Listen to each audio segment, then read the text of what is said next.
আসসালামু আলাইকুম রহমতুল্লাহ। হুজুর সবাইকে আসসালামু আলাইকুম বলছেন।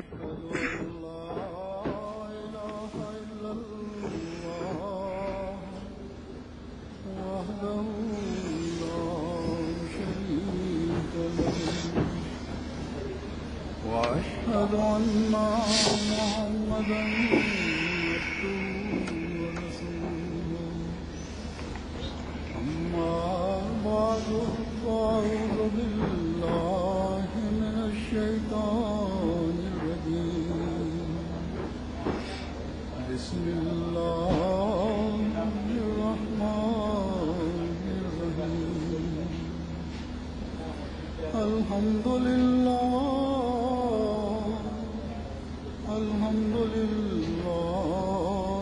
رب العالمين الرحمن الرحيم مالك يوم الدين إياك نعبد وإياك نستعين اهدنا الصراط المستقيم صراط الذين أنعمت عليهم غير المغضوب عليهم ولا الضالين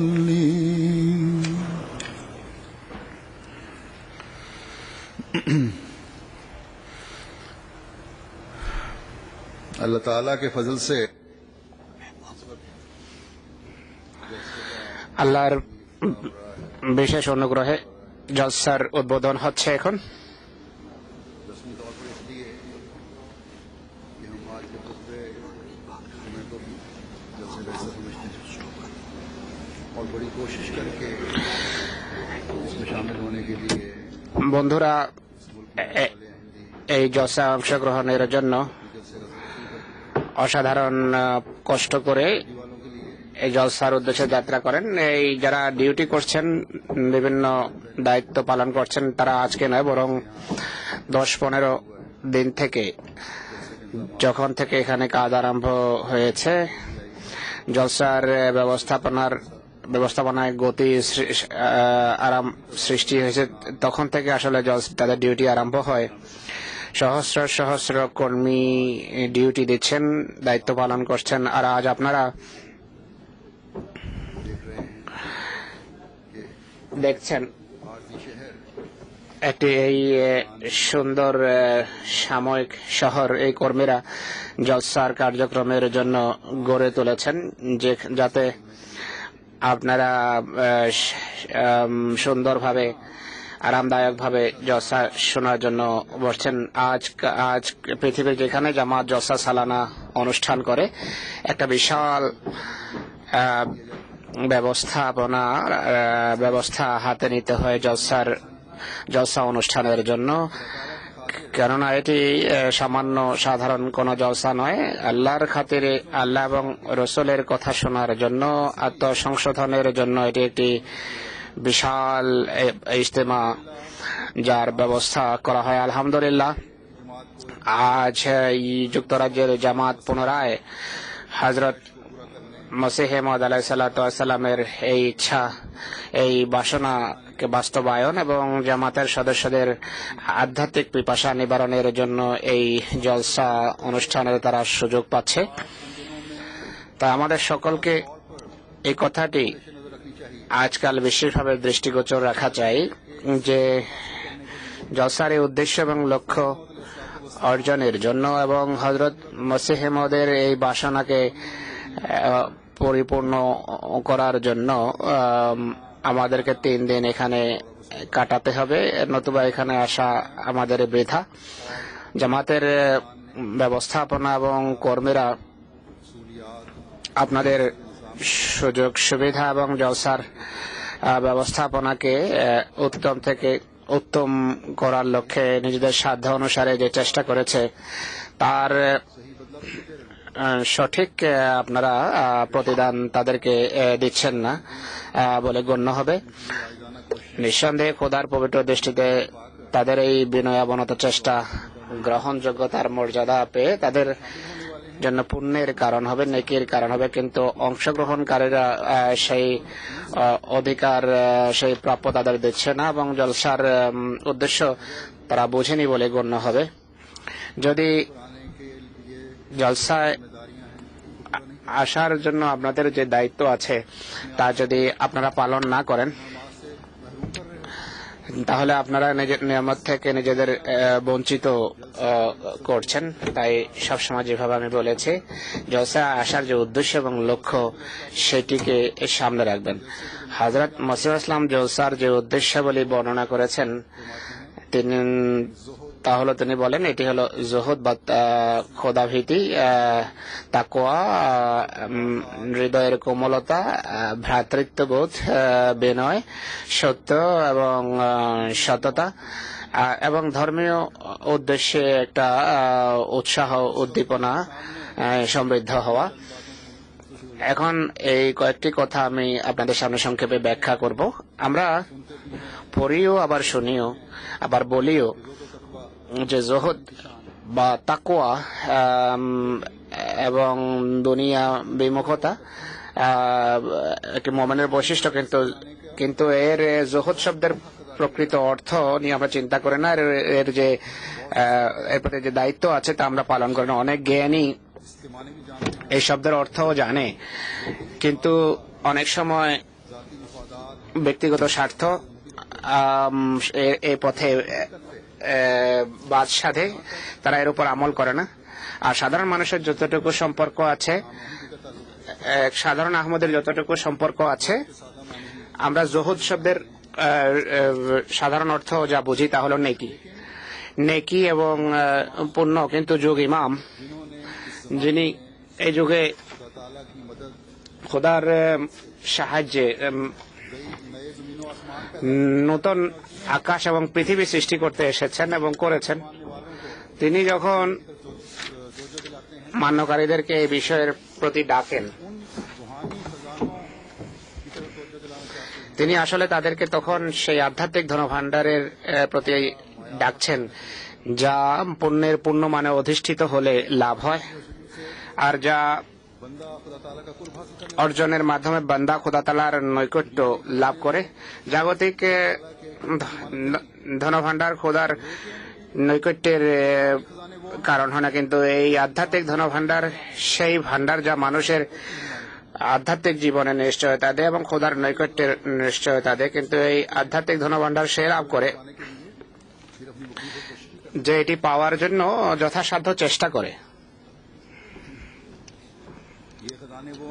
এই ধনভাণ্ডার সেই ভাণ্ডার যা আল্লাহ তাআলার বিশেষ অনুগ্রহে খোদার সন্তুষ্টির কারণ হয়। অতএব আমরা যদি তার রচনা এবং তার উক্তিকে গভীর দৃষ্টিকোণ থেকে পড়ি এবং ভাবি এবং তদনুসারে কাজ করার চেষ্টা করি, আমলের চেষ্টা করি, তাহলে আমরা নিজেদেরকে সমুজ্জ্বল পথে পাব। যেভাবে আমি বলছিলাম, তিনি বলেন যে জলসায় এসে জুহুদ সৃষ্টি করো। জুহুদ কি? ভক্তি বা তাকওয়া। আপনাদের এর অর্থ আমি আপনাদের সামনে তুলে ধরছি। হুজুর বলছেন জুহুদ শব্দের অর্থ হলো সকল প্রকারের আবেগ, অনুভূতিকে ছেড়ে দেয়া, নিজের অধিকার ছেড়ে দেয়া, আর স্থায়ীভাবে কোনো পাপকে শুধু এড়িয়ে চলাই নয়, বরং সেটিকে ঝেড়ে ফেলা, জাগতিক কোনো বাসনা পোষণ না করা,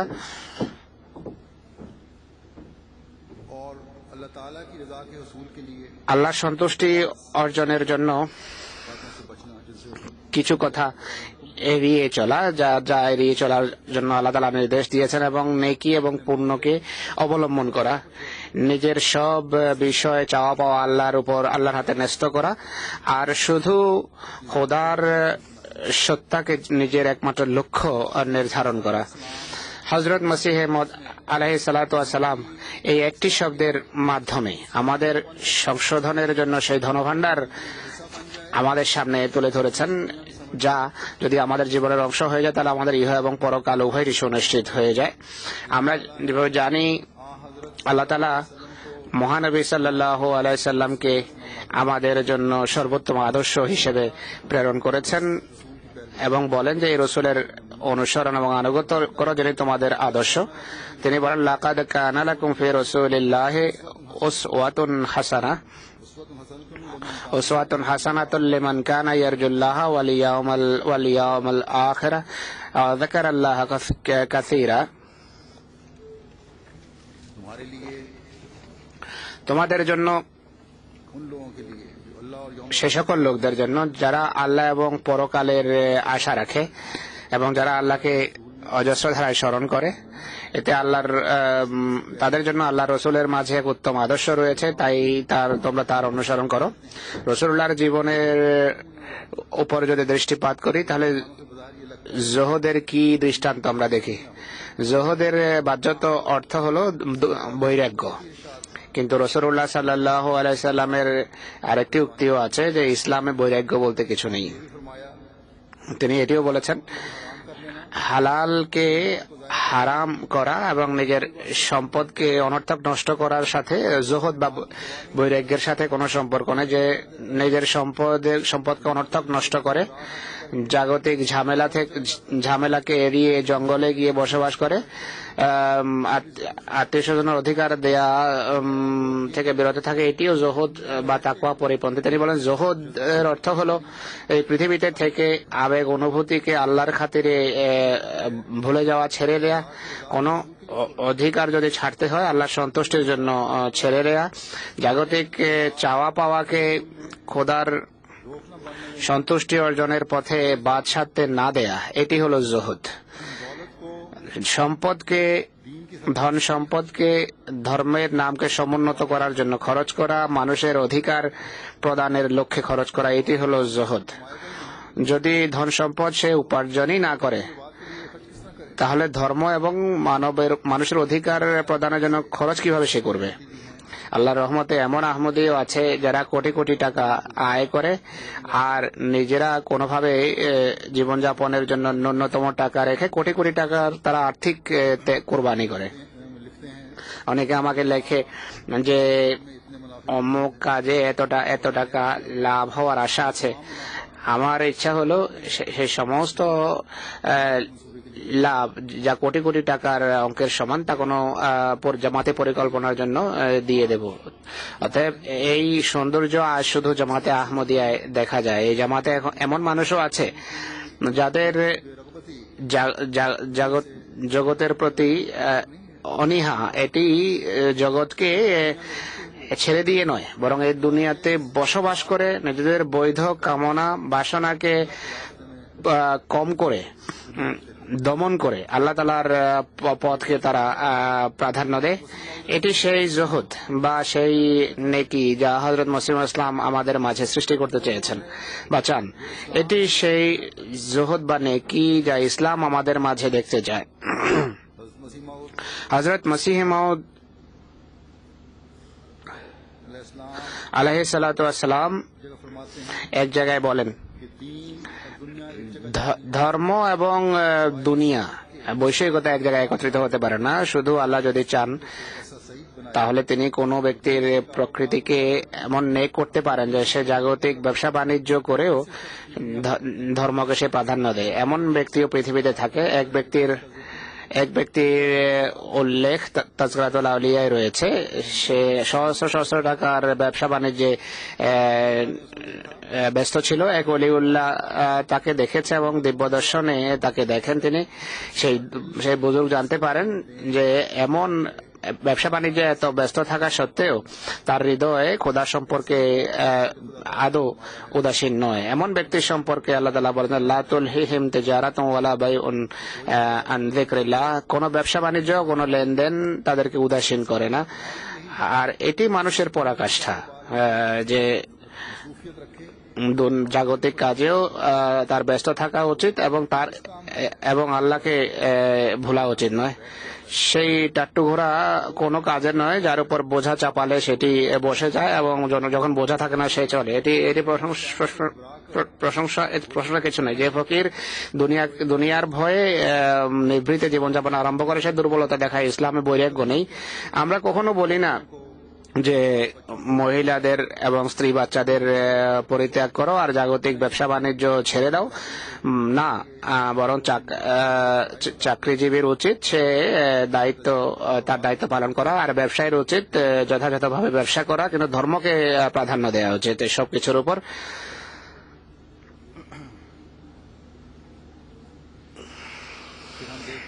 আমরা আরো দেখি যে মহানবী সাল্লাল্লাহু আলাইহি ওয়াসাল্লাম তার আহলে বায়তের ক্ষেত্রে, অর্থাৎ তার পরিবার পরিজনের ক্ষেত্রে তাকওয়ার বা জুহুদের মান কিভাবে তিনি প্রতিষ্ঠা করেছেন। যুদ্ধের পর যখন মালে গনিমত এবং ধন সম্পদের প্রাচুর্য আসে, তখনও তাদের দৃষ্টি আল্লাহর সন্তুষ্টির প্রতি নিবদ্ধ করেন, জাগতিক ধন সম্পদ গরিবদের মাঝে বিলিয়ে দেন। হযরত ফাতেমা রাদিয়াল্লাহু তাআলা আনহা বলেন, হে আমার প্রিয় পিতা, হে আমার মনিব, আপনার কাছে কৃতদাস আছে, আপনি বিতরণ করছেন, একটা কৃতদাস আমাকে দেন, কেননা ঘানি বা চাকতি ঘুরিয়ে আমার হাতে গর্ত হয়ে গেছে। রাসূলুল্লাহ সাল্লাল্লাহু আলাইহি ওয়াসাল্লাম বলেন, এটি শুনে বলেন, হে আমার স্নেহের কন্যা, প্রথম কথা হলো এর পূর্বেই এর অধিক যোগ্য লোকদের মাঝে তা বিতরিত হয়েছে। এছাড়া আমি তোমাকে এমন একটি কথা বলবো যা তোমার জন্য অত্যন্ত প্রিয়, আর দুনিয়ার প্রতি তোমার অনীহা সৃষ্টি হবে। এর ফলে তুমি সবার সময় 11 বার আল্লাহু আকবার, 11 বার আলহামদুলিল্লাহ আর 11 বার সুবহানাল্লাহ পড়বে ঘুমানোর সময়। খোদার মাহাত্ম্য বর্ণনা করা এবং তা নিয়ে ভাবা, খোদার প্রশংসা করা এবং প্রশংসার বিষয় নিয়ে চিন্তা করা, আল্লাহর পবিত্রতার গুণগান গাওয়া এবং তা নিয়ে ভাবা ঘুমানোর পূর্বে এমন করা অবশ্যই খোদার নৈকট্যের কারণ হয়। এই চিন্তা করা উচিত না যে আজকে জাগতিক কাজ করেছে, এই লাভ হয়েছে, সকালে কাজ করব, বা সকালে বা আমি আজকে এই বিষয়ে অর্জন করতে পারিনি, আগামী কাল কিভাবে অর্জন করবে তা চিন্তা করতে ঘুমিয়ে যাওয়ার পরিবর্তে আল্লাহর কথা স্মরণ করা উচিত। ईमान पर रहते हुए गुजरने पर शुक्र और हम करे। আর দিন যদি তার ইমানের উপর কাটে, এর জন্য তার খোদা দরবারে কৃতজ্ঞতা প্রকাশ করা উচিত। যদি মানুষ অবিচলতার সাথে পাপ এড়িয়ে চলে, আনিল্লাহে মোরেদুন, বৃথা কথাবার্তাকে যদি সে এড়িয়ে চলে, অর্থাৎ এই কোরআন নির্দেশ যদি সে মান্য করো, তো যদি সে বৃথা কাজকে পরিহার করে,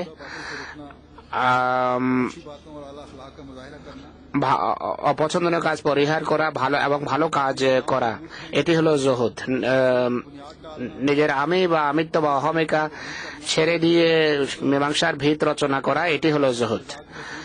আল্লাহ সন্তুষ্টি অর্জনের জন্য পারস্পরিক ভালোবাসা, ভ্রাতৃত্ববোধ এবং সালাম প্রসার, এটি হলো জুহুদ। অতএব মানুষের প্রতিটি কাজ যদি খোদার সন্তুষ্টির অধীনস্থ হয়, তাহলে এটি ইবাদত হয়ে যায়, আর এটি জুহুদ বা খোদাভীতি বা তাকওয়া বা খোদার ভালোবাসা বা নেকি। হযরত মুসলিম ইসলাম বলেন, এই কাজগুলোর জন্যই জলসার ব্যবস্থা করা হয়, যেন তোমাদের ভিতরে এ ধরনের পরিবর্তন আসে, যেন তোমাদের দুনিয়াকে ধর্মে পরিবর্তন করো এবং আর এখানে এসে নিজের ভিতর সেই আধ্যাত্মিক উষ্ণতা সৃষ্টি করো যা জাগতিক কামনা বাসনাকে জ্বালিয়ে দেবে। ধর্মের খাতিরে ধর্মের জন্য জাগতিক আয় উপার্জন করো। তো এটি হলো একটি উদ্দেশ্য এই জলসার। দ্বিতীয় গুরুত্বপূর্ণ কথা যা মুসলিম ইসলাম বলেছেন তা হলো জলসা আসা তখনই লাভজনক হবে যদি তোমাদের ভিতর তাকওয়া সৃষ্টি হয়। হযরত মসিহ মউদ আলাইহিস সালাতু ওয়াস সালাম একটা পংক্তি বলেছেন যে প্রত্যেক পণ্যের মূল হলো এই তাকওয়া। তখন তার এই বাক্য লেখার পর আল্লাহর পক্ষ থেকে ইলহাম নাযিল হয় যে যদি এই মূল ঠিক থাকে তাহলে সবকিছু অক্ষুণ্ণ এবং অটুট থাকবে। কোরআনে তাকওয়ার উপর প্রতিষ্ঠিত হওয়া এবং তাকওয়ার পথে চলা সম্পর্কে অগণিত নির্দেশ রয়েছে। হযরত মসিহ মউদ আলাইহিস সালাতু ওয়াস সালাম যিনি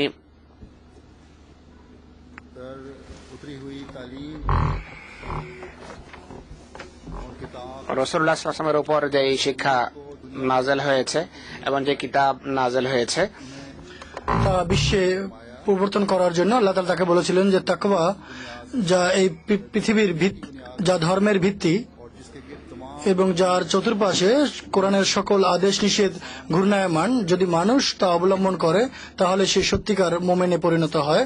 এজন্য তুমি তোমার মান্যকারীদের বলে দাও, যদি সত্যিকার মোমেন হতে চাও তাহলে এই তাকওয়া বা খোদা ভীতি এর যে শিকড় বা মূল একে হৃদয়ে পতিত করতে হবে। যদি এটি হৃদয়ে সৃষ্টি হয় তাহলে তোমরা তোমাদের সৃষ্টির মূল উদ্দেশ্য অর্জন করেছে বলে প্রমাণিত হবে। তখনই তোমাদের নেকি কাজে আসবে। যখন তাকওয়ার উপর ভিত্তি করে তোমরা কোনো নেকি কাজ করবে সে কথাই কাজে আসবে যার ভিত্তি তাকওয়ার উপর প্রতিষ্ঠিত থাকবে। আর তাকওয়া হচ্ছে সকল ছোট বড় পাপ থেকে খোদা তাআলার ভয় ভীত হয়ে রক্ষা পাওয়া। আর এটি মূল পুণ্য। এই জন্য এই একটি নেকি যে করবে, যদি সে পুণ্য একটি নেকি করে নিজেকে নেক মানুষ মনে করতে থাকে তাহলে সে পুণ্যের ক্ষেত্রে উন্নতি করতে পারবে না।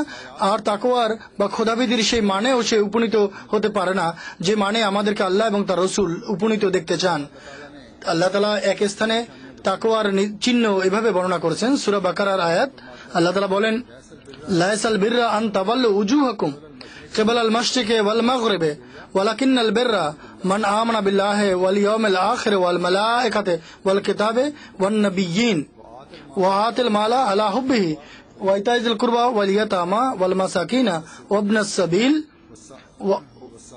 ওয়া সাইলিনা ওয়া ফির রিকাব ওয়া আকামাস সালাতা ওয়া আতাজ যাকাতা ওয়াল মুফুনা বিআহদিহিম ইযা আহাদু ওয়াস-সাবিরিনা ফিল বাসায়ে ওয়াজ-যাররায়ে ওয়া হিনাল বাস উলাইকা আল্লাযীনা সাদাকু ওয়া উলাইকা হুমুল মুত্তাকুন। নেকি এর উদ্দেশ্য এটি নয় যে তোমরা তোমাদের চেহারাকে মাশরিক পূর্ব বা পশ্চিমে ফেরাও, বরং নেকি হচ্ছে তাই যারা আল্লাহর উপর ঈমান আনে এবং পরকালের উপর এবং ফেরেশতাদের উপর ঈমান আনে, কিতাবের উপর ঈমান আনে এবং নবীদের উপর ঈমান আনে এবং আল্লাহর রাস্তায় খরচ করে, তার উপরে ভালোবাসা থাকা যত নিকট আত্মীয়, এতিম, মিসকিন এবং যারা চায় তাদেরকে এবং কৃতদাসদের মুক্ত করানোর জন্য তারা যেন নামাজ কায়েম করে, যাকাত দেয় এবং যারা অঙ্গীকার পূর্ণ করে এবং যখন তারা অঙ্গীকার করে এবং দুঃখ কষ্টের সময় তারা ধৈর্য ধারণ করেন এবং যুদ্ধের সময়ও তারা ধৈর্য ধারণ করে, এরাই তারা যারা সত্য অবলম্বন করেছে এবং তারাই হচ্ছে মুত্তাকি। পঞ্চম রুকু। এই আয়াতে প্রথম যে কথা আল্লাহ তাআলা বলেছেন যে পুণ্যের কিছু নিদর্শন আছে। আল্লাহ তাআলা পবিত্র কোরআনে এক স্থানে বলেন, এমন নামাজি রয়েছে যাদের নামাজ তাদের জন্য ধ্বংসের কারণ, তাদের মুখে তা ছুঁড়ে মারা হবে। এক স্থানে মহানবী সাল্লাল্লাহু আলাইহি ওয়াসাল্লাম বলেছেন, এবং এটি অনেক গুরুত্বপূর্ণ একটি নির্দেশ, ইন্নামাল আমালু বিন্নিয়াত, যে তোমাদের কর্মের যে ভিত্তি এটা হচ্ছে নিয়তের উপরে। এটি হচ্ছে নীতিগত কথা।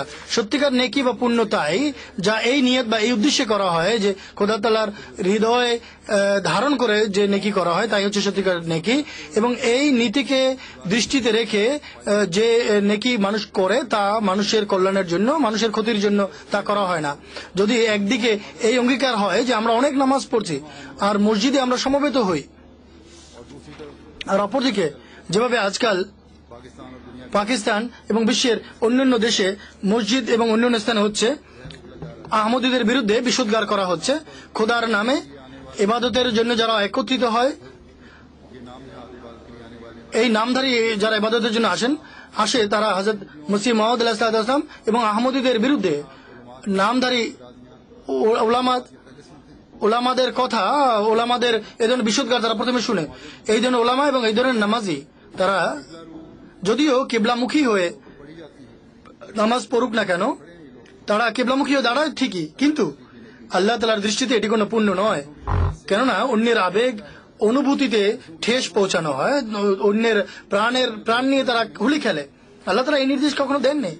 পবিত্র কোরআনের কোথাও এটি পাওয়া যায় না যে তোমরা আমার সৃষ্টির প্রতি জুলুম করো, নির্যাতন করো এবং মানবতা বহির্ভূত কাজ করো, বর্বরতা চালাও, সেই দৃষ্টান্ত দেখাও। এগুলো তো নবীদের বিরুদ্ধবাদীদের জন্য শোভনীয়। আল্লাহ তাআলা বলেন, এমন লোকদের মসজিদে আসা, এটি বাহ্যিকভাবে রুকু এবং সিজদা করা, এটি কোনো পুণ্য নয়, কোনো নেকি নয়, কেননা এরা তাকওয়া থেকে দূরে। অতএব আমরা আহমদীরা অত্যন্ত সৌভাগ্যবান যে আল্লাহ তাআলা আমাদেরকে এমন লোকদের কাতার থেকে আমাদের বাইরে বের করে দিয়েছেন। অতএব সত্যিকার নেকির যে সন্ধান, এটি একজন মুমিনের বৈশিষ্ট্য এবং এটি তখন সৃষ্টি হয় যখন আন্তরিকতা এবং চেতনা এবং অনুনয় বিনয় মানুষের মাঝে থাকে। আল্লাহ তাআলার সমীপে কৃত রুকু এবং সিজদার মাধ্যমে, জুলম এবং বর্বরতার যে ষড়যন্ত্র তার মাধ্যমে নয়। সত্যিকার নেকি এবং তাকওয়া তখনই সৃষ্টি হয় জিক্রে ইলাহি এবং আল্লাহ তাআলার ইবাদতের মাধ্যমে, যার মধ্যে প্রবৃত্তির কোনো কামনা বাসনার সম্মিলন থাকে না। সত্যিকার তাকওয়া তাই যখন খোদার সৃষ্টির প্রতি সহানুভূতি এবং তাদের প্রাপ্য অধিকার প্রদান করা। সত্যিকার তাকওয়ার পরিচালিত ব্যক্তি দরিদ্র এবং অভাবীদের সাহায্য করেন, তাদের অধিকার কখনো খর্ব করে না। যাই হোক, আল্লাহ তাআলা বলেন, আধ্যাত্মিক জগতে যদি তোমরা উন্নতি করতে চাও এবং পুণ্যের সত্যিকার মর্মার্থ অনুধাবন করতে চাও, তাহলে ইমান বিল্লাহ, আল্লাহর উপর যে ইমান, তাতে তোমরা সমৃদ্ধ হও। আর দ্বিতীয় কথা হচ্ছে পরকালের উপর ইমান। আর পরকালের উপর যে ইমান, এটি তাকওয়ার পানে মানুষকে পরিচালিত করে। ফেরেশতাদের উপর যে ইমান, এটি একজন সত্যিকার মুমিনের ইমানের অংশ। তারপর আল্লাহ তাআলার পবিত্র গ্রন্থের উপর ইমান, নবীদের প্রতি ইমান। এখন কারো একথা বলা যে আলহামদুলিল্লাহ আমরা মুসলমান, আমরা এইসব নির্দেশের উপর ইমান আনছি, এই সমস্ত কথা তাকে তাকওয়ার পানে পরিচালিত করবে না যতক্ষণ একজন সত্যিকার মুমিন নিজের ইমানের অবস্থাকে বাহ্যিকভাবে ব্যবহারিক জীবনে প্রকাশ না করবে। এবং এর ব্যবহারিক প্রকাশ হচ্ছে ওয়াত আল মালা আলা হুব্বিহি, যে সে সেই মালের প্রতি ভালোবাসা সত্ত্বেও খরচ করবে। আজকাল এই পার্থিব জগতে বিশেষভাবে, আমি শব্দটা মিস করেছি, মানুষের আশা আকাঙ্ক্ষা বেড়ে গেছে, লোভ লালসা বেড়ে গেছেন। এখন অর্থের প্রতি ভালোবাসা সত্ত্বেও খরচ করার অনেক অর্থ রয়েছে, কিন্তু আমি এখানে সত্যিকার অর্থ তুলে ধরছি। আশা আকাঙ্ক্ষা মানুষের বেড়ে গেছে।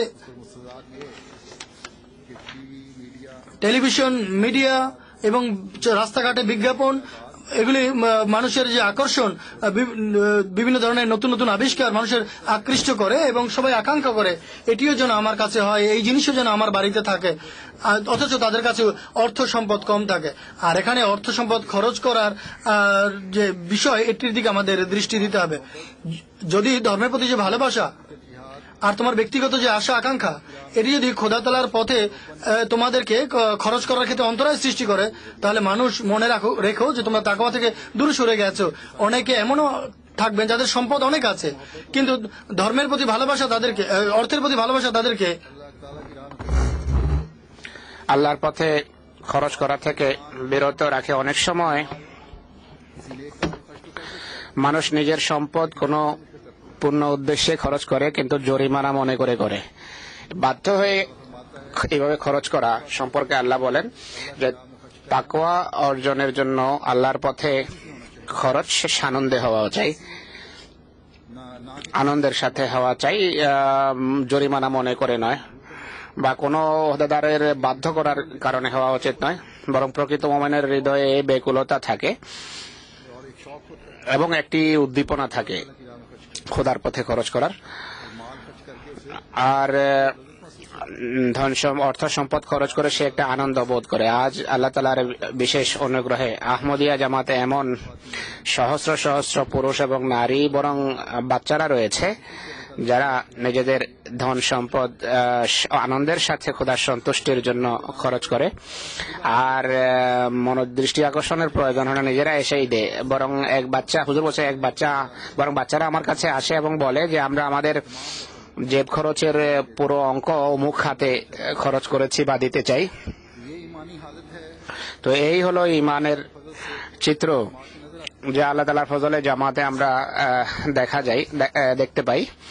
এই আয়াতে उन चीजों की तरफ भी अल्लाह ताला को जो दिला কিছু এমন বিষয়ের দিকেও আল্লাহ তাআলা দৃষ্টি আকর্ষণ করেছেন যেখানে আমাদেরকে খরচ করতে হয়।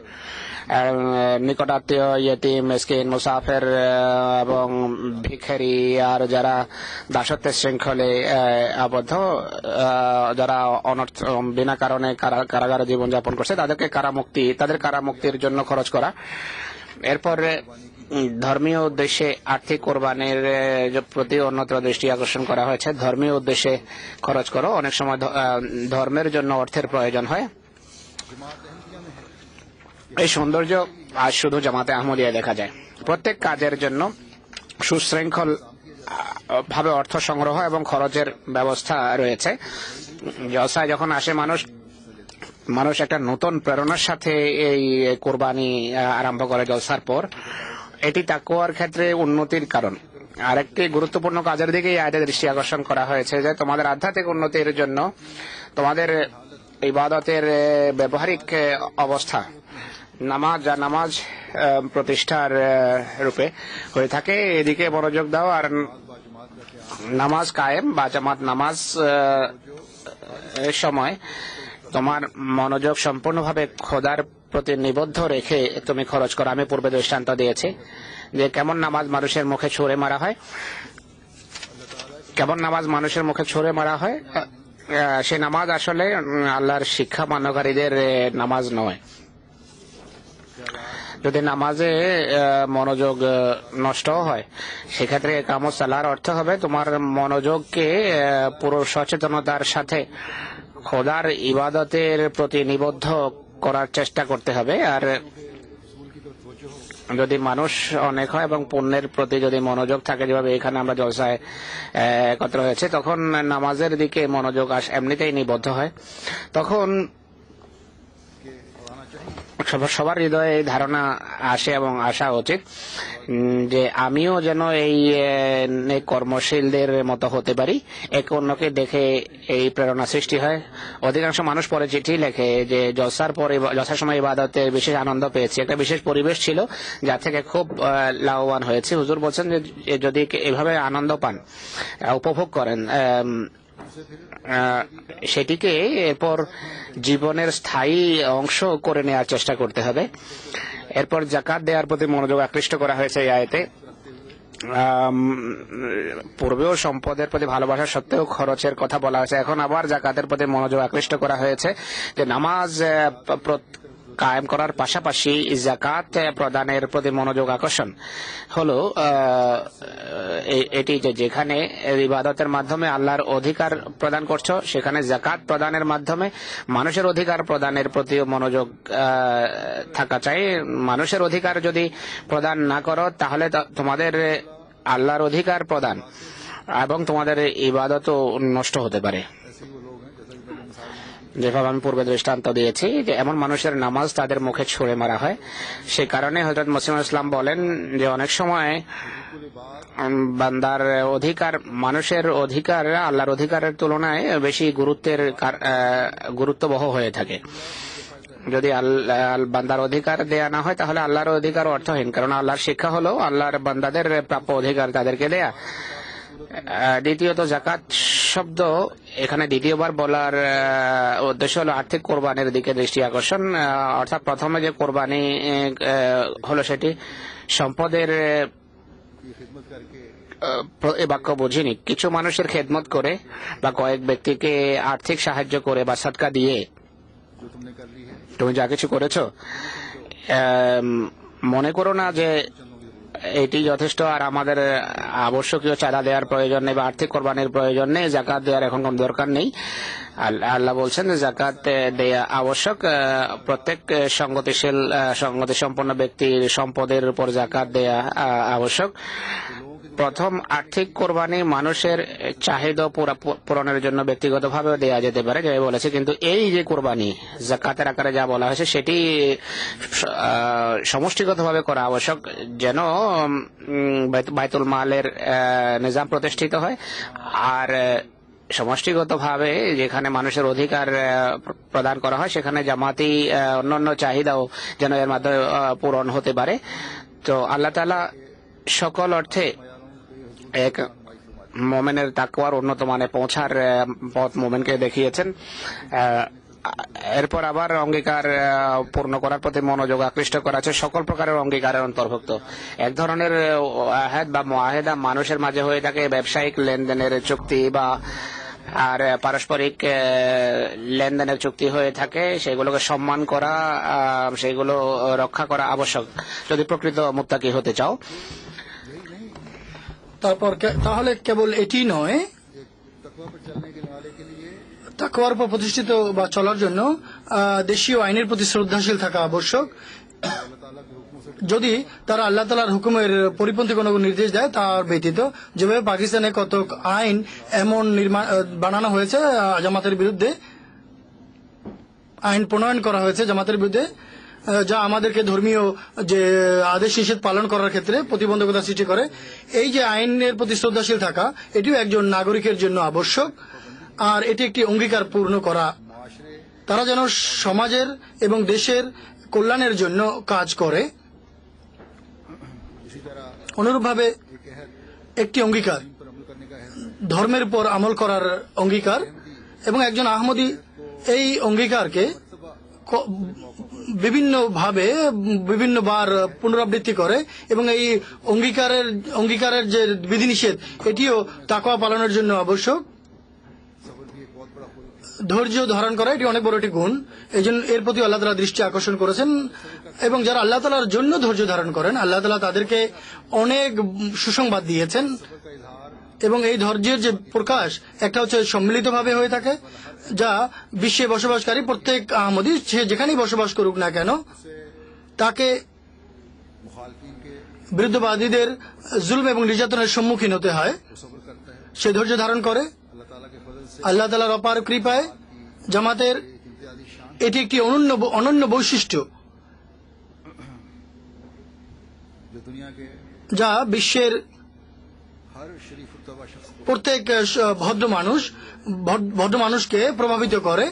এবং বিশ্বে একমাত্র আহমদীরাই রয়েছেন যাদের অন্য কেউ মোকাবেলা করতে পারে না এক্ষেত্রে। আল্লাহু আকবার। मुस्तफा गुलाम अहमद की इस्लाम अहमदियत नारा तकबीर। लेकिन কিন্তু आपस के मामलात পারস্পরিক যে বিষয়াদি রয়েছেন बहुत ज्यादा अहमियत है, সেখানেও ধৈর্য ধারণ করা প্রয়োজন, बहुत जरूरत है। এবং অনেক বেশি প্রয়োজন রয়েছে। জলসার দিনগুলোতে আল্লাহ তাআলার কাছে এই ধৈর্য ধারণ করার বা ধৈর্য লাভ করার জন্য অনেক বেশি দোয়া করা উচিত। আল্লাহ তাআলা বলেছেন, যেসব বিষয়ের কথা এই আয়াতে বর্ণিত হয়েছে, যদি একজন মুমিনের উপর অনুশীলন করে তাহলে নিশ্চিত রূপে সে সত্য এবং বিশ্বস্তের সাথে তাকওয়ার পথে পরিচালিত হবে। এই কয়েকটি কথা আমি তাকওয়ার সূত্র ধরে সংক্ষেপে এখানে উল্লেখ করলাম। আল্লাহ তাআলা পবিত্র কোরআনে বিভিন্ন স্থানে তাকওয়ার ব্যাখ্যা বিভিন্নভাবে করেছেন। একজন সত্যিকার মুমিনের বা বিশ্বাসীর কাজ হচ্ছে সত্যিকার তাকওয়া লাভ করার চেষ্টা যেন সে করে, যে জন্য হযরত মসিহ মাউদ আলাইহিস সালাতু ওয়াস সালাম জলসা প্রবর্তন করেছেন। এবং সত্যিকার তাকওয়া যেভাবে আমি বলেছি তা হচ্ছে ছোট বড় সকল প্রকার গুনাহ এবং নোংরামি থেকে আল্লাহ তাআলার ভয়ে ভীত হয়ে তার থেকে রক্ষা পাবার চেষ্টা করা বা রক্ষা পাওয়া। এরপর হযরত মসিহ মাউদ আলাইহিস সালাতু ওয়াস সালাম বলেছেন, জলসার একটি উদ্দেশ্য হলো খোদাভীতি সৃষ্টি করা। খোদাভীতি এবং খোদাকে ভয় করা তখন সম্ভব যদি প্রতিটি কর্ম খোদার সন্তুষ্টির উদ্দেশ্যে করে থাকে মানুষ, বা হৃদয়ে যদি তাকওয়া থাকে। এরপর হযরত মসিহ ইসলাম বলেন যে জলসার একটি উদ্দেশ্য হলো হৃদয়ের কোমলতা সৃষ্টি করা, কোমল হৃদয় সৃষ্টি করা। যদি এটি না হয় তাহলে জলসায় আসা অর্থহীন। আল্লাহ তাআলা যে সমস্ত বৈশিষ্ট্যের অধিকারী মানুষকে মাগফিরাত এবং জান্নাতের শুভ সংবাদ দিয়েছেন, তাদের মাঝে সেই সকল লোক রয়েছে যাদের সম্পর্কে তিনি বলেন যে ওয়াল কাযিমিনাল গায়যা ওয়াল আফিনা আনিন নাস, অর্থাৎ তারা ক্রোধ সংবরণ করে এবং মানুষকে তারা ক্ষমা করে বা ক্ষমাকারী। ক্রোধ সংবরণ, রাগ দমন এবং ক্ষমা করা, ক্ষমাকারী এবং অন্যের প্রতি স্নেহের আচরণ শুধু তারাই করতে পারে যাদের হৃদয় কোমল হয়, নরম হয়। কঠোর বা পাষাণ হৃদয়ের কোনো মানুষ তা করতেই পারে না। এরপর আল্লাহ তাআলা বলেন যে আল্লাহু ইউহিব্বুল মুহসিনিন, আল্লাহ তাআলা সৎকর্মশীল বা মুহসিনদেরকে ভালোবাসেন। রাগ দমন এবং ক্ষমা করা অনেক বড় একটি নৈতিক গুণ, অর্থাৎ বৈধ রাগ সংবরণ আর আল্লাহর সন্তুষ্টির খাতিরে অনুগ্রহ করত ক্ষমা করা। এই বৈশিষ্ট্য আল্লাহর কাছে এত পছন্দনীয় যে যারা অনুগ্রহ করতে গিয়ে এমন করে, আল্লাহ তাআলা তাদেরকে ভালোবাসেন।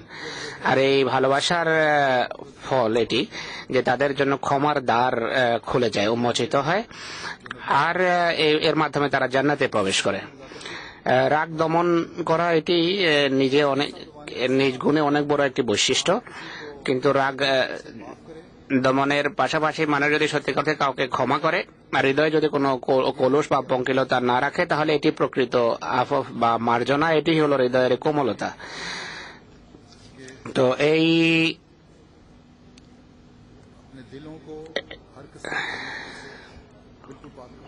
তাই নিজেদের হৃদয়কে সকল প্রকারের পঙ্কিলতা থেকে সম্পূর্ণভাবে মুক্ত করো আর পবিত্র করো। শুধু পবিত্রই নয়, বরং আরো এগিয়ে যেতে হবে, তাহলে অনুগ্রহ করতে হবে, এহসান করতে হবে। হাদিসে আছে যে তোহফা বা উপঢৌকন দিলে ভালোবাসা বাড়ে। ক্ষমার পর যদি তোহফা বিনিময় আদান প্রদান হয়, তাহলে যে ভুল করে সেও লজ্জিত হয়।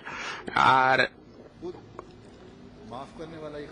যদি ক্ষমাকারী নিজে এই পদক্ষেপ নেয়, তোহফা দেয়, তাহলে সমাজে একটা সুন্দর আকর্ষণীয় আবেগ এবং পারস্পরিক ভালোবাসা এর ফলে সৃষ্টি হয়। আমাদের জলসা এবং ইজতেমায় এই নমনীয়তা, এই কোমলতা এবং পারস্পরিক ভালোবাসা যারা আহমদী আসে তারা দেখতে পায়, একটা শৃঙ্খলা তারা এখানে দেখে। দৈনন্দিন জীবনে যদি এগুলো দেখা যায়, এগুলো মানুষ করে, তাহলে ব্যক্তিগত ক্ষেত্রে এবং জামাতিক ক্ষেত্রেও আল্লাহ তাআলার ফজল এবং কৃপা বাড়ি পূর্বের তুলনায় অনেক বেশি বর্ষিত হবে। রাসূলুল্লাহ সাল্লাল্লাহু আলাইহি ওয়াসাল্লাম বলেন যে আল্লাহ সন্তুষ্টির জন্য রাগ দমন করা, একবার রাগ দমন করা এত বড় প্রতিদানের কারণ হয় যে এটি এমন প্রতিদান অন্য কোনো কাজে পাওয়া যায় না। একবার কেউ রাসূলুল্লাহকে বলে যে হুজুর কোনো নসিহত করুন। রাসূলুল্লাহ সাল্লাল্লাহু আলাইহি ওয়াসাল্লাম বেশ কয়েকবার এই কথার পুনরাবৃত্তি করেন যে রাগ করবে না, রাগ করো না। হযরত আয়েশা বলেন মহানবী সাল্লাল্লাহু আলাইহি সাল্লাম নিজের ব্যক্তিগত স্বার্থে কখনো প্রতিশোধ নেননি, কারো কাছ থেকে ব্যক্তিগত কারণে কখনো প্রতিশোধ নেননি। এই মহান চারিত্রিক বৈশিষ্ট্যের নমুনা সাহাবাদের মাঝে আমরা কেমন দেখতে পাই এ সম্পর্কে মুসলিমত লিখেছেন যে একবার হযরত ইমাম হোসেন কোনো ভুল করেছেন, ইমাম হোসেনের কোনো দাস ভুল করেছে, ইমাম হোসেনের কোনো দাস ভুল করেছে, তিনি সেই দাসের প্রতি রক্তিম চোখে তাকান। সেই দাস তখন বলল যে আল কাযিমিন আল গাইজ, ইমাম হোসেনকে সম্বোধন করে। তখন হযরত ইমাম হোসেন বলেন যে ঠিক আছে, আমি আমার রাগ সংবরণ করলাম, ক্রোধ সংবরণ করলাম। এটি শুনে তার ক্রীতদাস বলল যে ওয়াল আফিনা আনিন নাস, যে যারা রাগ সংবরণ করে তারা মানুষকে মার্জনাও করে, শুধু রাগ সংবরণ করে না। উন্নত আখলাক চরিত্র হলো পুরো স্বতঃস্ফূর্তভাবে ক্ষমা করা। তখন হযরত ইমাম হোসেন তাকে বলেন তোমাকে সেভাবে আমি ক্ষমা করেছি, অর্থাৎ তোমাকে মার্জনাও করেছি। তখন সেই দাস বলল যে আল্লাহু ইউহিব্বুল মুহসিনিন, আল্লাহর প্রকৃত প্রিয় বান্দা তারা হয়ে থাকে যারা মার্জনার পর, মার্জনাই সব নয়, তারা আরো বড় নেকি করে। তখন তিনি বললেন তাকে, সেই দাসকে, যে চলো আমি তোমাকে ক্ষমা করলাম, তোমাকে মুক্ত করলাম।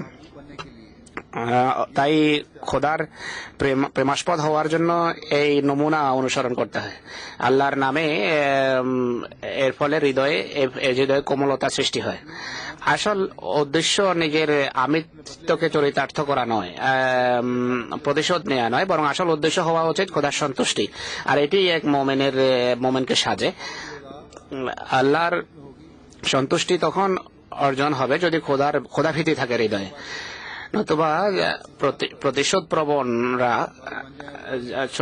ছোট ছোট কারণে, তুচ্ছ কারণে যদি মানুষ রাগ দেখানো আরম্ভ করে, তাহলে হৃদয় ধীরে ধীরে মানুষের পাষাণ হয়ে যায়, কঠোর হয়ে যায়। আর আপন পর সবার সাথে তখন সেই কঠোরতা প্রকাশ পেতে থাকে। একটি মিটিংয়ে, এক অধিবেশনে,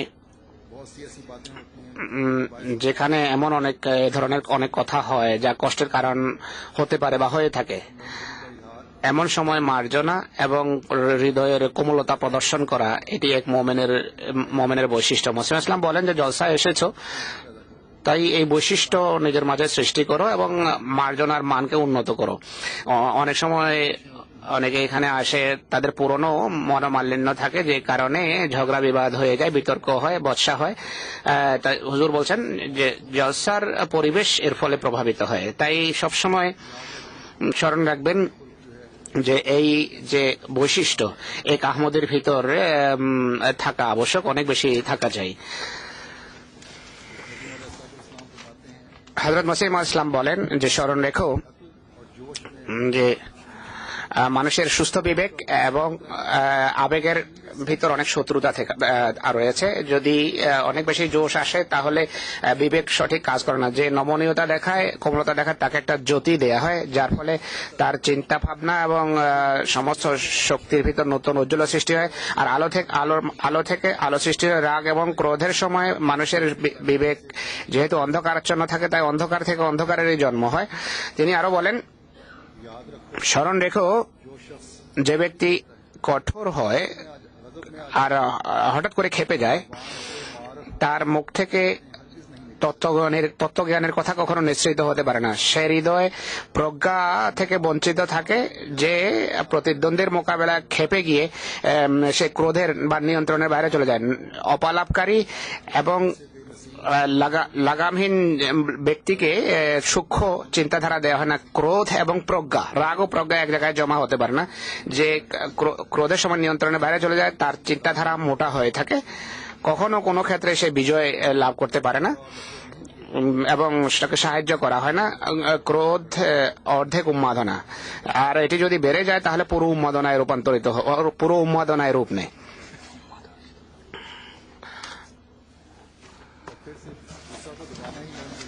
তারপর কেবলমাত্র রাগ দমন করাই কোমল হৃদয়ের পরিচয় নয়, বরং অন্যের কষ্ট দেখে, অন্যকে চিন্তিত দেখে তার জন্য সহানুভূতির প্রেরণা হৃদয়ে সৃষ্টি করা, তার সাহায্যের জন্য এগিয়ে আসা, এটি সেই সহানুভূতি এবং হৃদয়ের কোমলতা প্রসূত আবেগ যা একজন মোমেনের বৈশিষ্ট্য এবং একজন মোমেনের মাঝে যা থাকা উচিত বা সৃষ্টি হওয়া উচিত। এরপর হযরত মসিহ মাউদ আলাইহিস সালাতু ওয়াস সালাম বলেন, জলসার একটি উদ্দেশ্য বা লক্ষ্য হচ্ছে পারস্পরিক ভালোবাসা এবং ভ্রাতৃত্ব বোধ সৃষ্টি করা। এবং মোমেনদের এই যে বৈশিষ্ট্য, আল্লাহ তাআলা বলেছেন যে রুহামাউ বাইনাহুম, যে তোমরা পরস্পরের প্রতি দয়া করো, কৃপা করো, অনুগ্রহ করো, পরস্পর প্রতি দয়ার্দ হও। যখন উভয় পক্ষ থেকে এই বৈশিষ্ট্য বা এই গুণের বহিঃপ্রকাশ ঘটবে, তখন অবশ্যই এর ফলাফল দাঁড়াবে যে প্রেম, প্রীতি এবং ভালোবাসা বৃদ্ধি পাবে, ভ্রাতৃত্বের পরিবেশ সৃষ্টি হবে।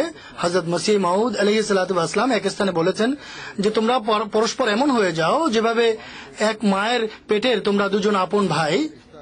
এই যে রক্তের সম্পর্ক, যেন এটা রক্তের সম্পর্কে পরিণত হয়। অনেক সময়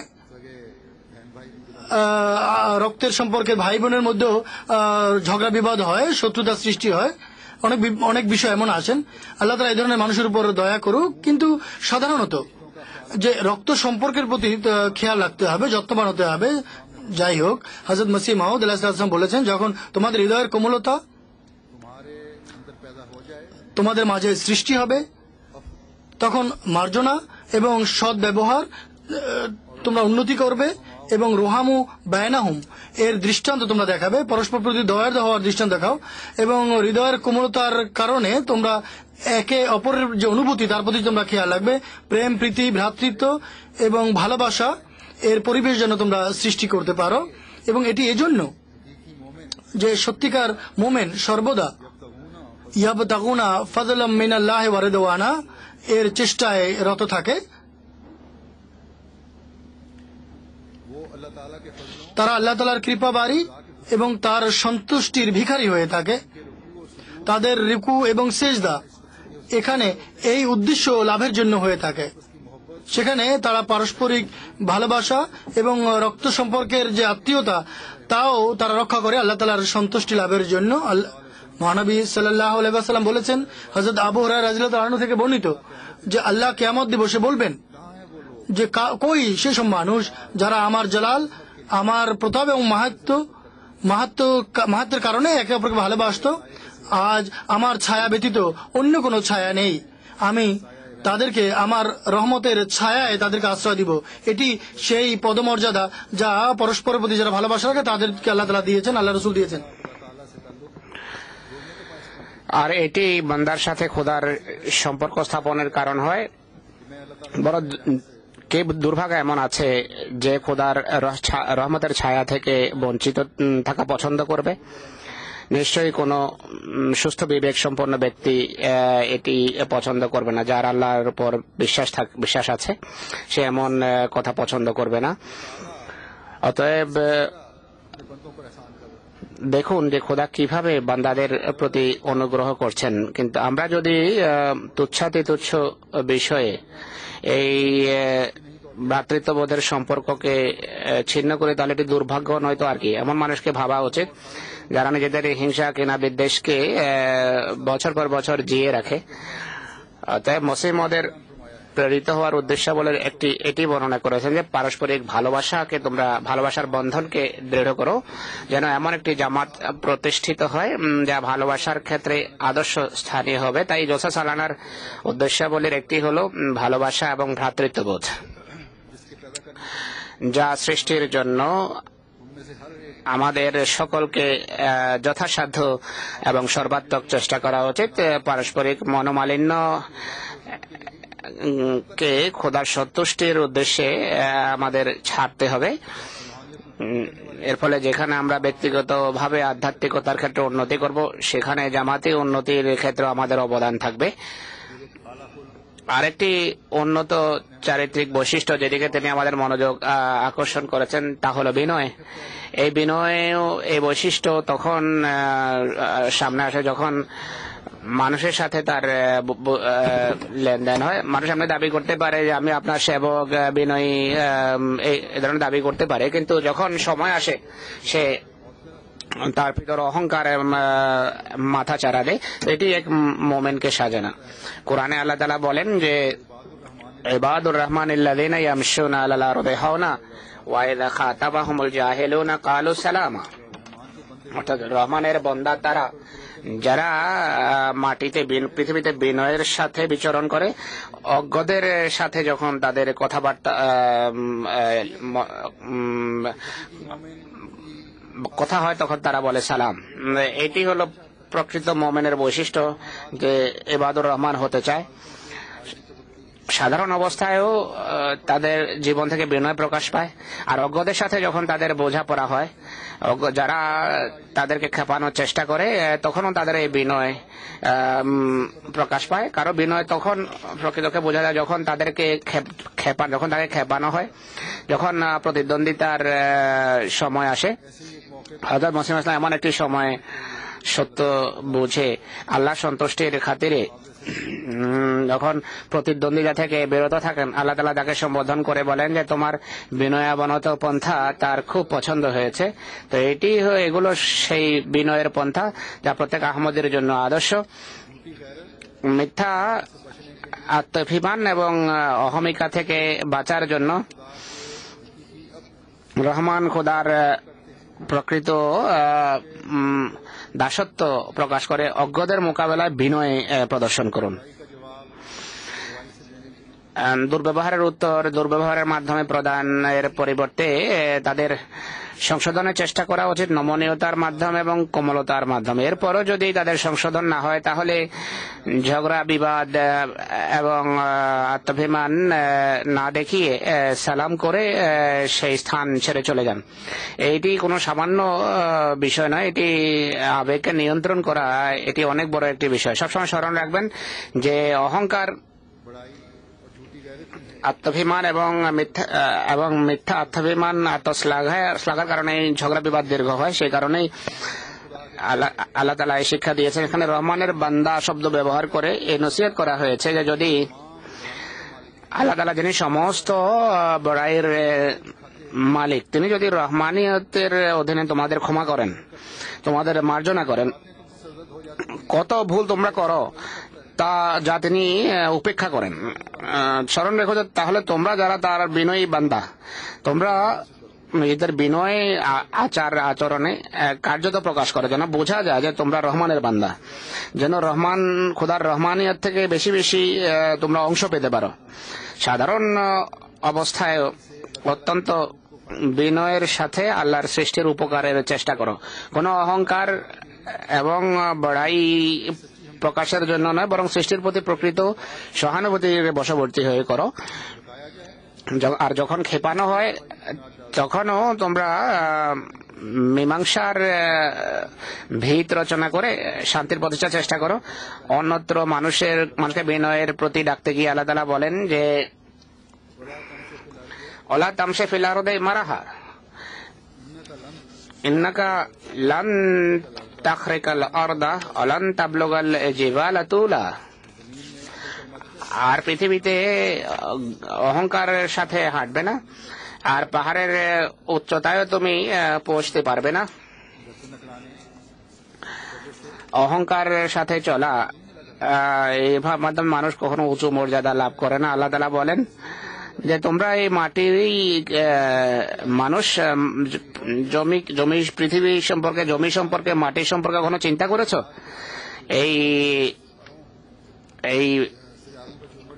এই পৃথিবীতে যেখানে অগণিত গ্রহ নক্ষত্র রয়েছে, এই গ্রহ নক্ষত্রের এই ভিড়ের মাঝে আমাদের এই পৃথিবী একটি বালির বা বিন্দুর সমানও নয়। আর সেই বিন্দুতে বসবাসকারী মানুষের গুরুত্বই বা কি?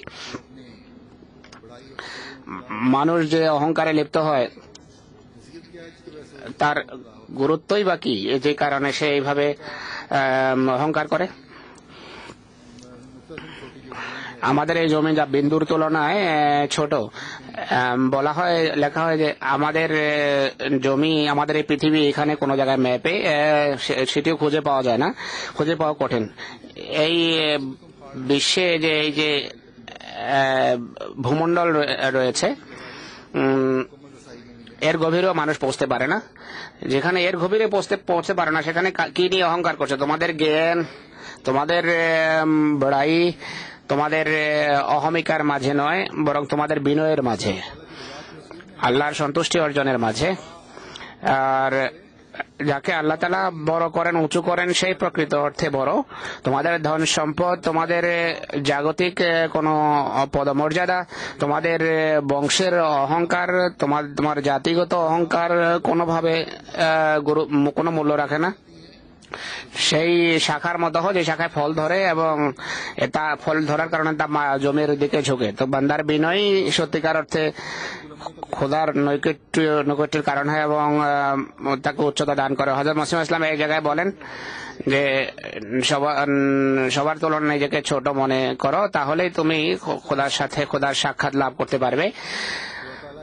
অতএব প্রকৃত পদমর্যাদা সেটি যা খোদার নৈকট্যের মর্যাদা, আর এটি বিনয়, এই নৈকট্য বিনয়ের ফলে লাভ হয়। হযরত মুসলিম ইসলাম বলেন যে তাকওয়ার পূজারী হওয়ার শর্ত হলো বিনয়ের সাথে জীবনযাপন করা। এটি তাকওয়ার একটি শাখা যার কারণে, যার ভিত্তিতে অবৈধ ক্রোধের মোকাবেলা করতে হবে। বড় বড় সত্যবাদী এবং তত্ত্বজ্ঞানীদের জন্য গুরুত্বপূর্ণ বিষয় হলো ক্রোধ পরিহার করা। ক্রোধ ক্রোধ আত্মশ্লাঘার কারণে হয়, আত্মশ্লাঘ ক্রোধের ফলে এসে থাকে। আর এটি তখন সম্ভব হবে যদি এটি দূর করা তখন সম্ভব, এটি তখনই সৃষ্টি হয় ক্রোধ এবং আত্মশ্লাঘা যখন মানুষ নিজেকে অন্যের উপর প্রাধান্য দেয়। আবার হযরত মুসলিম ইসলাম বলেন, সত্যতা এবং তাকওয়া প্রদর্শন এটি এক মুমিনের এবং প্রকৃত আহমদের বৈশিষ্ট্য হওয়া উচিত। এর মানদণ্ড আল্লাহকে প্রতিষ্ঠা করেছেন। ইসলামের অনন্য সাধারণ বৈশিষ্ট্য বলে যখন আমি মুসলিমের সামনে বর্ণনা করি, তখন আমি বলি যে পৃথিবীতে এই সুবিচার এবং ন্যায় বিচার প্রতিষ্ঠার জন্য আমি তাকওয়ার এই দৃষ্টান্ত পেশ করি যা কোরআন বর্ণনা করেছে। আল্লাহ তাআলা বলেন যে ইয়া আইয়ুহাল্লাযীনা আমানু কুনু কাওয়ামিনা বিল কিসতি শুহাদা লিল্লাহ ওয়ালাউ আলা আনফুসিকুম আবিল ওয়ালিদাইনি ওয়াল আকরাবিন ইয়াকুনু গানিয়ান আও ফাকিরান ফাল্লাহু আওলা বিহিমা ওয়ালা তাত্তাবিউল হাওয়া আন তা'দিলু ওয়া ইন তালউ আও তুরজু ওয়া ইন্নাল্লাহা কানা বিমা তা'মালুনা খাবীরা। হে যারা ঈমান এনেছো, আল্লাহ তাআলার খাতিরে সাক্ষী হয়ে ইনসাফ বা সুবিচারকে দৃঢ়তার সাথে প্রতিষ্ঠিত করো। নিজের বিরুদ্ধে যদি সাক্ষ্য দিতে হয় বা পিতা মাতার বিরুদ্ধে বা নিকট আত্মীয়ের বিরুদ্ধে যদি সাক্ষ্য দিতে হয়, কোন ব্যক্তি ধনী হোক বা দরিদ্র সবারই তত্ত্বাবধায়ক হলেন আল্লাহ। তাই নিজেদের কামনা বাসনার অন্ধ অনুকরণ করো না। আর আর যদি তোমরা স্পষ্ট কথা বলো বা ভাষ্য পরিবর্তন করো বা মুখ ফিরিয়ে নাও, তাহলে তোমরা যা করো আল্লাহ তাআলা তা জানেন। তো এটি হলো সত্যের মানদণ্ড যার একজন মুমিনকে নসিহত করা হয়েছে, যা তাকে অবলম্বন করা উচিত। কোরআনের আকর্ষণীয় শিক্ষা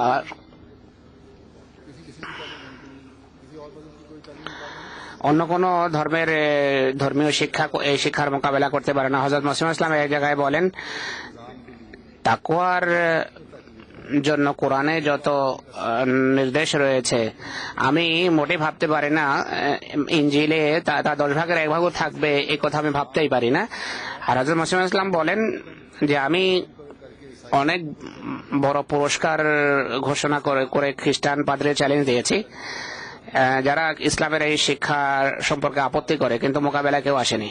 তিনি বলেন যে কোরআনে মিথ্যাকে মূর্তি পূজা আখ্যা দেওয়া হয়েছে, প্রতিমা পূজা আখ্যা দেওয়া হয়েছে। যেভাবে আল্লাহ তাআলা বলেন ফাজতানিবু রিজসা মিনাল আওসানি ওয়াজতানিবু কওলা জুর, অর্থাৎ প্রতিমার নোংরামি এবং মিথ্যার নোংরামিকে এড়িয়ে চলো। আরেক জায়গায় বলেন ইয়া আইয়ুহাল্লাযীনা আমানু কুনু কাওয়ামিনা বিল কিসতি শুহাদা লিল্লাহি ওয়ালাউ আলা আনফুসিকুম আবিল ওয়ালিদাইনি ওয়াল আকরাবিন, অর্থাৎ হে বিশ্বাসীগণ, সুবিচার এবং তাকওয়ার উপর প্রতিষ্ঠিত হও এবং সত্য সাক্ষ্য আল্লাহর খাতিরে দাও।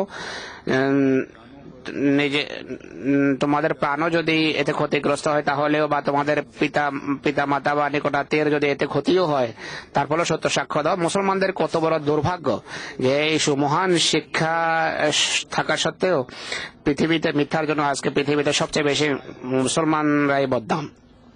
আর যদি এই মান পৃথিবীতে আর সর্বত্র প্রতিষ্ঠিত হয়, তাহলে শান্তি প্রতিষ্ঠিত হতে পারে সর্বত্র। আর আমরা আহমদীরা যারা যোগ ইমামকে মেনেছি, এই মানে অধিষ্ঠিত হওয়ার সকল চেষ্টা করা উচিত। এই মান যদি আমরা অর্জন করতে পারি, তাহলে আমাদের পারিবারিক সকল সমস্যা সমাধান হয়ে যায়। স্বামী স্ত্রীর মাঝে সম্পর্কে যেখানে ফাটল দেখা দেয়, সত্যের অভাবে তা দেখা দেয়। সমাজে ছোট ছোট যে ঝগড়া বিবাদ হয়ে থাকে, তার সত্যের অভাবে বড় লড়াই বিবাদে রূপ নেয় এবং এমন মামলা মোকদ্দমার ধারা শুরু যায় যার কোনো শেষ দেখা যায় না, শেষ হতে চায় না। আল্লাহ তাআলার এই কথা বলা যে আল্লাহর খাতিরে সাক্ষী হিসাবে দণ্ডায়মান হও, যাদের এতে খোদাভীতি আছে তারা কেঁপে যায়, এটি কেঁপে যাওয়া উচিত। এটি পরে যে কত বড় দায়িত্ব আল্লাহ তাআলা আমাদের কাঁধে ন্যস্ত করেছেন। কোন জায়েদ বকরের কথা বলেননি আল্লাহ বলছেন যদি আল্লাহর উপর ঈমান থাকে, আল্লাহর খাতিরে তুমি তোমার নিজেকে ভুলে যাওয়া উচিত। যদি এই পরিস্থিতি সৃষ্টি হয়, তাহলে জাগতিক লোভ লিপ্সা বা জাগতিক আত্মাভিমানের খাতিরে মিথ্যা সাক্ষ্য দেওয়ার প্রশ্নই ওঠে না। তোমাদের সত্যের মান অনেক উন্নত হতে পারে। হযরত মসিহ মাউদ আলাইহিস সালাতু ওয়াস সালামের বিরোধীরা একটি পারিবারিক মামলায় বিরোধীরা মসিহ মাউদকে বলে যে আমাদের পক্ষে মির্জা গোলাম আহমদ সাহেবই সাক্ষী হবেন। হযরত মুসলিম ইসলাম সত্য কথা বলেছেন আর আদালতে, আর নিজের পরিবারের বিরুদ্ধে তিনি সাক্ষ্য দিয়েছেন, আর বিরোধীদের পক্ষে রায় হয় আদালতের। তো এই দৃষ্টান্ত, এই আদর্শ হলো আমার অনুকরণীয়, এটি হলো আমাদের জন্য প্রকৃত অনুকরণীয় দৃষ্টান্ত। তাই নিজের সত্তার কারণেও সত্যকে বিসর্জন দেবে না, বা পিতামাতার মকাম এবং ভালোবাসার কারণে সত্যকে পরিহার করবে না, বা নিকটাত্মীয়ের কারণে সত্যকে পদদলিত করবে না। এটি মনে করবে না যে মিথ্যার আশ্রয় নিয়ে তোমরা বাঁচতে পারবে। মানুষের হাত থেকে হয়তো বাঁচতে পারবে, কিন্তু আল্লাহ তাআলা যিনি খবীর, মানুষের সবকিছু তিনি জানেন, তার হাত থেকে রক্ষা পেতে পারবে না। অতএব একজন আহমদীর সত্যিকার মান এটি হওয়া উচিত। এরপর তিনি বলেন, জলসায় যারা আসেন তারা এই নিয়ত নিয়ে বা এই উদ্দেশ্যে আসবেন আপনাদের উপর ধর্মকে যেন আপনারা পার্থিবতার উপর প্রাধান্য দিতে পারেন, এবং ধর্মীয় যে অভিযান বা কাজকর্ম আছে এর জন্য যেন হৃদয়ে একটা সত্যিকার উদ্দীপনা থাকে, এবং নৈতিক গুণাবলীর উল্লেখ এখানে হয়েছে। যখন তা মানুষের মাঝে সৃষ্টি হয় তখন ধর্মকে পার্থিবতার উপর প্রাধান্য দেওয়ার ব্যবহারিক দৃষ্টান্ত সেখানে দেখা যেতে পারে। যে উদ্দেশ্যে হযরত মসিহ মাউদ আলাইহিস সালাম আবির্ভূত হয়েছেন, সেই উদ্দেশ্য অর্জনের লক্ষ্যে তার সুলতানে নাসির বা সাহায্যকারী হাতে পরিণত হন, নিজেদের মাঝে এই পবিত্র পরিবর্তন সমূহ সৃষ্টি করে ব্যবহারিক দৃষ্টান্ত দেখান, তাহলে খোদার পরিচয় তুলে ধরা এবং খোদা তাআলার নিকটতর করার জন্য এবং মহানবী সাল্লাল্লাহু আলাইহি ওয়াসাল্লামের পদতলে অবনত করার জন্য, সেই উন্নত গুণাবলী বিশ্ববাসীকে শেখানোর জন্য প্রত্যেক আহমদী নিজের শক্তি এবং সামর্থ্য এবং যোগ্যতা অনুসারে কাজ করার চেষ্টা করুন। এই জলসার পর একটি নতুন চেতনা নিয়ে ইসলামের অনুপম শিক্ষা বিশ্ববাসীর কাছে পৌঁছানোর চেষ্টা করুন। ইসলাম প্রচারের জন্য বিভিন্ন যে মাধ্যম রয়েছে, মিডিয়া বা প্রচার মাধ্যম যে রয়েছে, কম্পিউটার রয়েছে, আজকালকার যুবকরা তা ব্যবহার করতে পারে, তা ব্যবহার করুন। এখানে আপনারা সবাই একত্রিত হয়েছেন, আপনারা প্ল্যান করুন যে কিভাবে আমরা এই পয়গাম বা এই বাণী বিশ্ববাসীর কাছে পৌঁছতে পারি। অঙ্গ সংগঠন রয়েছেন, জামাতের সংগঠন সমূহ রয়েছে,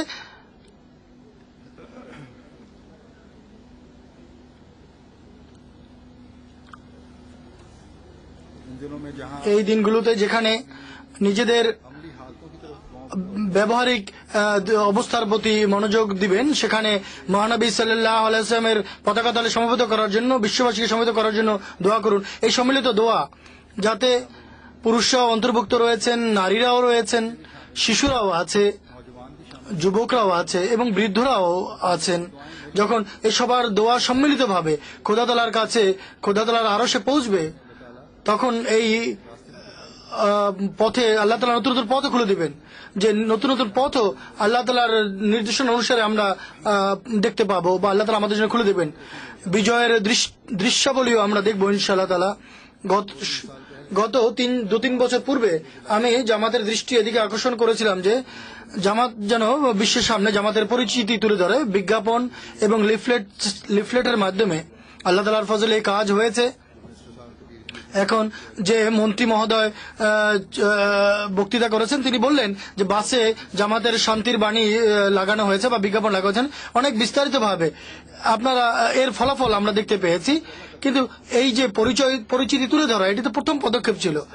আপনাদের যে যোগাযোগ এবং পরিচিতি, একে আপনারা প্রসার করুন, এবং পরবর্তী ধাপ হচ্ছে প্রেম, প্রীতি, ভালোবাসা এবং শান্তির বাণী, যা মোহাম্মদী মসির মাধ্যমে আমাদের কাছে পৌঁছেছে। আমরা তা অন্যের কাছে যেন পৌঁছে দিতে পারি। বিশ্বের সকল ধর্ম অনুসারে সেই ব্যক্তির বাণী এটি, যিনি সেই যুগে বিশ্বের সংশোধনের জন্য আবির্ভূত হবার ছিলেন এবং বিশ্বকে খোদার সমীপে অনুগত করার ছিলেন। অতএব পরবর্তী যে পয়গাম বা বাণী বিশ্ববাসীকে এটি দিতে হবে যে আসো এবং এই জারিউল্লাহ খোদার যে পাহলোয়ান ফি হুলালিল আম্বিয়ার সাথে অন্তর্ভুক্ত হয়ে, তার জামাতভুক্ত হয়ে খোদা তাআলার যে রাজত্ব তা তোমরা বিশ্বে প্রতিষ্ঠা করো এবং সেই শরীয়তের উপর প্রতিষ্ঠিত হও যা হযরত মুহাম্মদ রাসূলুল্লাহ সাল্লাল্লাহু আলাইহি ওয়াসাল্লামের উপর অবতীর্ণ হয়েছেন। আমাদের সর্বদা স্মরণ রাখতে হবে এটি কোনো সাধারণ বা ছোট কাজ নয়। আমরা জান, মাল সময় এবং সম্মানকে কোরবানি করার যে অঙ্গীকার করি তা সত্যিকার অর্থে আমাদের সকল ধরনের যোগ্যতা অনুসারে যদি আমরা আমল না করি তাহলে আমরা এই ধর্মীয় যে অভিযানে আমরা অংশ নিতে পারবো না এবং আল্লাহ তাআলার সাহায্য ছাড়া এই তৌফিক আমরা পেতে পারি না। অতএব এই দিনগুলোতে এই তৌফিক এবং এই সুযোগ পাওয়ার জন্য অনেক দোয়ার প্রয়োজন। আমাদের এই দোয়া করা উচিত যে আমরা যেন সেই সর্বোত্তম মানব মণ্ডলী মানুষে পরিণত হই যারা খোদার দৃষ্টিতে সর্বোত্তম, যাদের কথা আল্লাহ পছন্দ করেন। আর এরা সেই জাতি যাদের সম্পর্কে আল্লাহ তাআলা বলেন যে ওয়ামান আহসানু কওলাম মিম্মান দাআ ইলাল্লাহি ওয়া আমিলা সালিহান ওয়া ক্বালা ইন্নানি মিনাল মুসলিমিন। আর কার কথা সেই ব্যক্তির তুলনায় উত্তম হতে পারে যে মানুষকে আল্লাহর দিকে ডাকে এবং এর সাথে সে নেক কাজ করে এবং বলে যে আমি আল্লাহর কামেল অনুগত বান্দাদের অন্তর্ভুক্ত। আল্লাহ তাআলা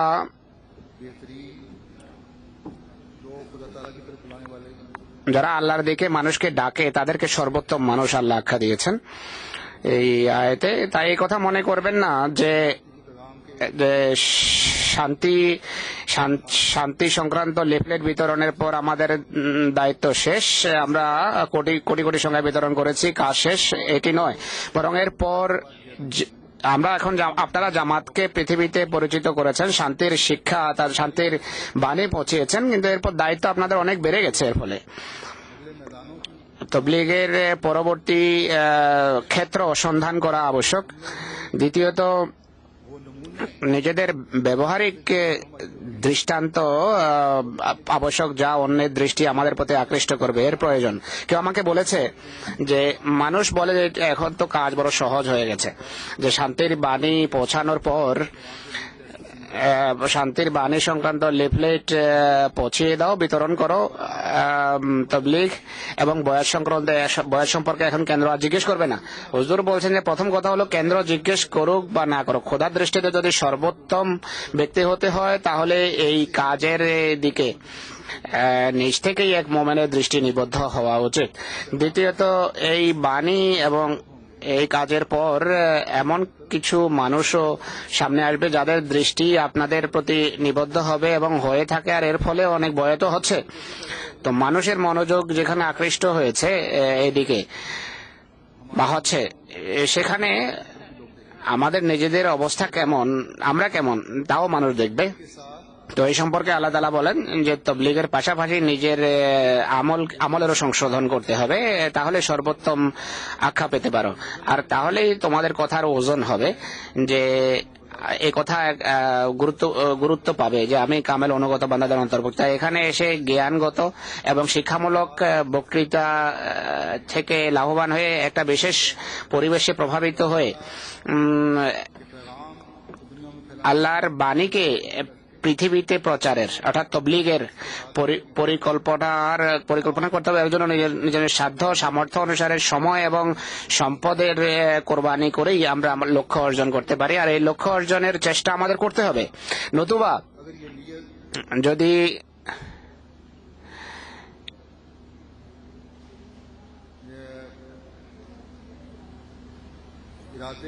এই সংকল্প এবং এই নিয়ত আর এই চেষ্টা যদি না থাকে, তাহলে মুসলিম ইসলাম বলেন যে তাহলে এই জলসা একটা পাপ, এটি এক ধরনের ভ্রষ্টতা এবং একটি বিদত, ঘৃণ্য বিদত। তো দেখুন কত বড় সতর্কবাণী মুসলিমদের। আমরা এখানে এসেছি জলসার বরকত লাভের জন্য, আর কিন্তু তিনি বলছেন যে এটি পাপের কারণ হবে। আল্লাহ তাআলা কামেল অনুগতদের অন্তর্ভুক্ত হওয়ার আল্লাহ সুযোগ দিচ্ছেন, কিন্তু আমরা যদি অবাধ্যতার অন্তর্ভুক্ত হয়ে যাই, আল্লাহ তাআলা আমাদের হেদায়েতের ব্যবস্থা করছেন, কিন্তু আমরা যদি ভ্রষ্টতার পথে পা রাখি, আল্লাহ তাআলা অনুগ্রহ করে আমাদের জন্য যোগী ইমামকে পাঠিয়েছেন যেন আমরা কোরআন এবং সুন্নতের প্রকৃত অর্থ বুঝে তার উপর আমল করতে পারি, কিন্তু তা না করে আমরা এই জলসাকে জাগতিক মেলা হিসাবে নিয়ে একত্রিত তো হলাম, কিন্তু তা থেকে সত্যিকার অর্থে উপকৃত হলাম না। এমন ক্ষেত্রে মুসলিম ইসলাম বলেন যে এই জলসা যদি তোমাদের ভিতর ধর্মীয়, আধ্যাত্মিক এবং ব্যবহারিক পরিবর্তন সৃষ্টি না করে, বা এই উদ্দেশ্যে যদি তোমরা জলসায় না আসো, তাহলে এটি ঘৃণ্য ধরনের বিদত। আর সেক্ষেত্রে এই জলসা এমন একটি বিষয় হবে যা ধর্মে অনেক বিদতের সূত্রপাত করবে। অনেক বিদত তো ইতিমধ্যেই অন্যরা সৃষ্টি করেছে, সেই বিদতের তালিকায় আরেকটি বিদত যোগ হবে। কিন্তু স্মরণ রাখবেন যে মুসলিম ইসলাম এই শুভ সংবাদও দিয়েছেন যে এই জলসাকে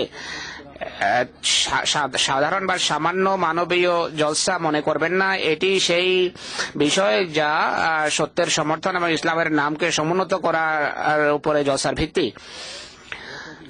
তাই এই জলসা সত্যিকার অর্থে অনেকেরই সংশোধনের কারণ হয়, আর যারা অমুসলিম তাদের সামনে ইসলামের সুন্দর শিক্ষা ফুটে ওঠে এর ফলে।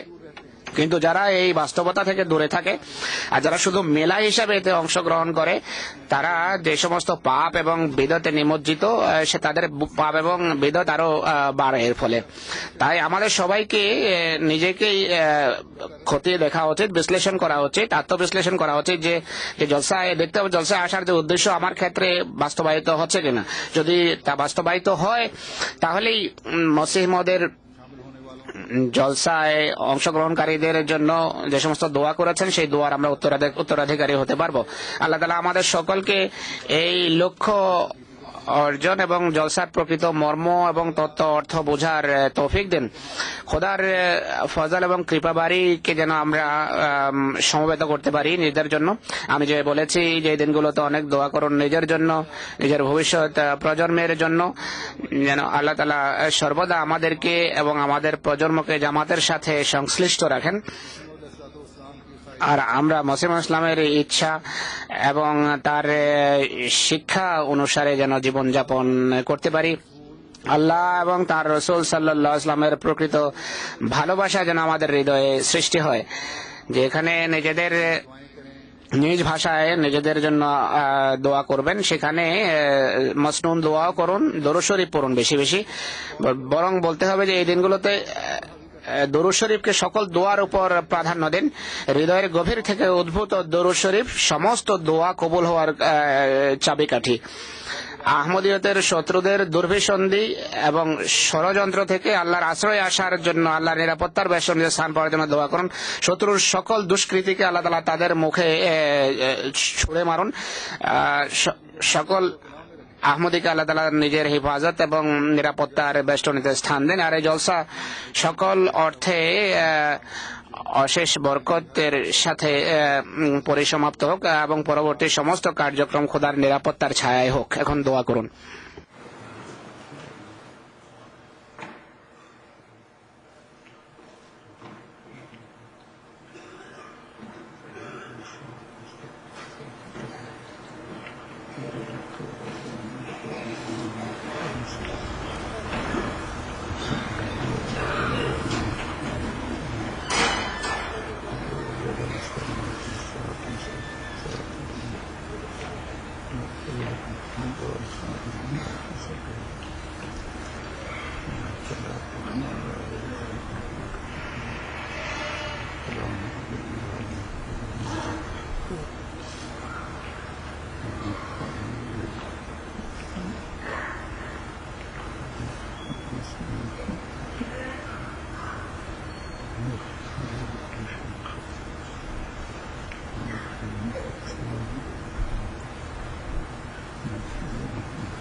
आमीन। अस्सलाम वालेकुम रहमतुल्लाह।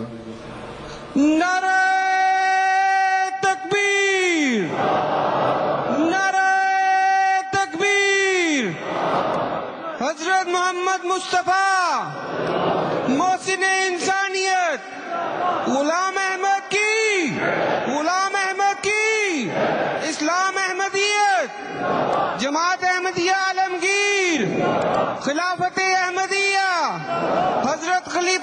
मसीहुल खामिस। नारे तकबीर, नारे तकबीर, नारे तकबीर। हजरत मोहम्मद मुस्तफा मोहसिन इंसानियत गुलाम अहमद की, गुलाम अहमद की।